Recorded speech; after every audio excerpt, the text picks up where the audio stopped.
Think your back workouts are actually building strength or slowly destroying your posture? Because here's the truth. Most people doing resistance band rows aren't training their back at all. They're training bad habits. And the scary part is it feels right until your shoulders start hurting and your progress stalls. So let me ask you, are you pulling with your back or just yanking with your arms? Stay with me, because by the end of this, you're going to feel this exercise in a completely different way. Let's start with what almost everyone gets wrong. You grab a resistance band, anchor it somewhere, step back, and start pulling. From the outside, it looks fine. But what's really happening is your shoulders are rolling forward, your arms are doing most of the work, and your back is barely involved. That's like trying to build a house but letting the windows hold up the roof. It just doesn't make sense. Your back muscles are supposed to be the foundation of this movement, yet most people never activate them properly. That's why you don't feel the burn where you should. Your posture doesn't improve, and your results stay stuck. But don't worry, we're going to fix that step by step. Here's your first breakthrough. Stop thinking about pulling the band. Start thinking about pulling your elbows back. That one small shift changes everything. Try it even without a band. Just pull your elbows behind you and notice how your back instantly engages. That's your first light bulb moment. But here's the catch: even if you do this, you can still mess things up if your body position is wrong. So let's fix your setup next. Your setup is the foundation of everything. Anchor the band at about chest height, not too high and not too low, so the movement stays natural. Step back just enough to create tension in the band before you even begin. No slack at all. Keep your feet shoulder width apart for balance.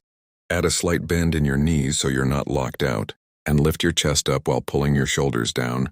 Imagine someone gently lifting your chest with a string. Think of your posture like a proud athlete, not someone slouched over a phone. That one mental image can instantly change how this exercise feels. Now let's break down the most common mistakes. The first one is rounding your shoulders. When your shoulders creep forward as you pull, your chest and arms take over. Instead, keep your shoulders back and down, like you're trying to tuck them into your back pockets. The second mistake is using momentum, jerking the band, leaning back and rushing reps. That's not training, that's just movement. Slow it down and stay in control. The third mistake is pulling with your hands instead of your elbows. Your hands should act like hooks while your elbows drive the motion. And the fourth mistake is letting the band snap back. If you're not controlling the return, you're missing half the benefit of the exercise.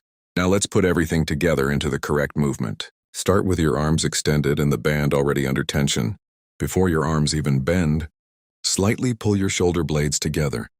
This is subtle but powerful. Then drive your elbows back in a natural path, not flaring them out too wide and not tucking them too tight. At the end of the movement, pause for a second and squeeze your back muscles. If you don't feel that contraction, reset and try again. Then slowly return to the starting position, resisting the band the entire time. No snapping, no rushing, just control. Here's something most people never try, but it can completely change your results. Close your eyes for a few reps. When you remove vision, you increase awareness.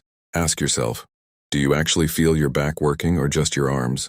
If it's mostly your arms, something is off and you need to reset your form. This exercise isn't just about moving a band. It's about teaching your body how to use the right muscles. Once you've got the basics down, you can level up by adding a pause and squeeze at the top of each rep.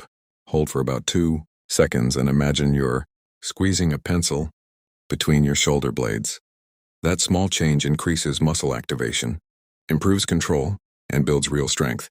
And if you want to go even further, start controlling your tempo. Try pulling for 2 seconds, holding for 2 seconds, and then taking 3 seconds to return. This keeps your muscles under tension longer, and tension is what drives growth. Now think about your daily life. If you spend a lot of time sitting, using your phone, or working on a laptop, your chest muscles get tight and your back muscles get weak. That's why your shoulders round forward and your posture suffers. Resistance band rows help reverse that. They pull your body back into alignment, strengthen the muscles that support good posture, and can even reduce neck and shoulder discomfort over time. Let's quickly lock everything in. Keep your chest up and shoulders down. Start with tension in the band. Pull your elbows back instead of your hands. Squeeze your back at the top and control the return. Most importantly, make sure you actually feel your back doing the work.